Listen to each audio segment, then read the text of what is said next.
Hello बच्चों, let us read this question. What is the Kepler's law of period? Show its mathematically. इस question में हमें Kepler's law of period को explain करना है और उसका मैथमेटिकल एक्सप्रेशन फाइंड आउट करना है। इस क्वेश्चन में जो की कॉन्सेप्ट यूज होगा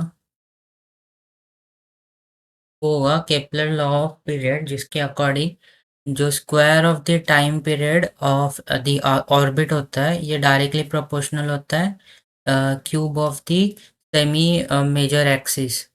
या फिर अगर हम लोग अज्यूम करें कि हमारा जो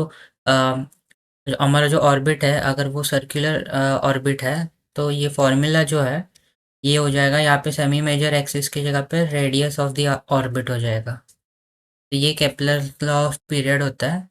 now इसको हम लोग प्रूफ करते हैं, इसको डिराइव करते हैं। तो हमें पता है कि किसी भी दो मासेस के बीच में जो फोर्स ग्रेविटेशनल फोर्स होता है वो होता है ग्रेविटेशनल फोर्स एफ जी जो होता है ये G M M upon distance between them उसका स्क्वायर होता है। और सिंस ये अगर सर्कुलर मोशन परफॉर्म कर रहा है, अगर हम लोग अज्यूम करें कि एक पार्टिकल या फिर एक प्लैनेट जो है वो सर्कुलर मोशन परफॉर्म कर रहा है, तो सर्कुलर मोशन की वजह से उसमें एक सेंट्रीपिटल फोर्स होगा जिसका वैल्यू होता है M V square upon R के इक्वल। अगर ये जो प्लैनेट है ये स्टेबल ऑर्बिट में मूव हो रहा है, तो उस केस में जो ग्रेविटेशनल फोर्स लग रहा होगा वो सेंट्रीपिटल फोर्स के इक्वल होगा।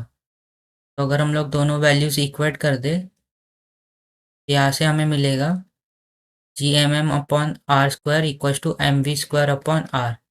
तो एक आर कैंसिल हो जाएगा, हमारे पास बचेगा G capital M upon R equal to V square.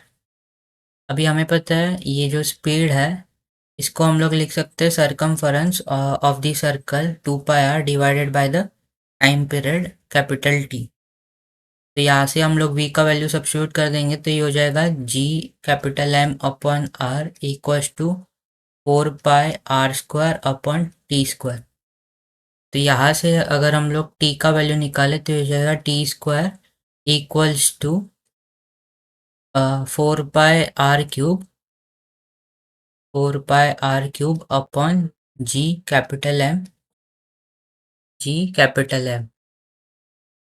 तो जी 4 पाई अपॉन जी एम है, ये कांस्टेंट टर्म है, तो हम लोग कह सकते हैं कि यहाँ से हमें मिलेगा टी स्क्वायर जो है ये रेडियस के क्यूब से प्रोपोर्शनल है, जो कि हमारा केपलर्स लॉ ऑफ पीरियड होता है। तो हमें ये एक्सप्रेशन मिल गया T square is proportional to R cube. So I hope you have understood it well and best of luck.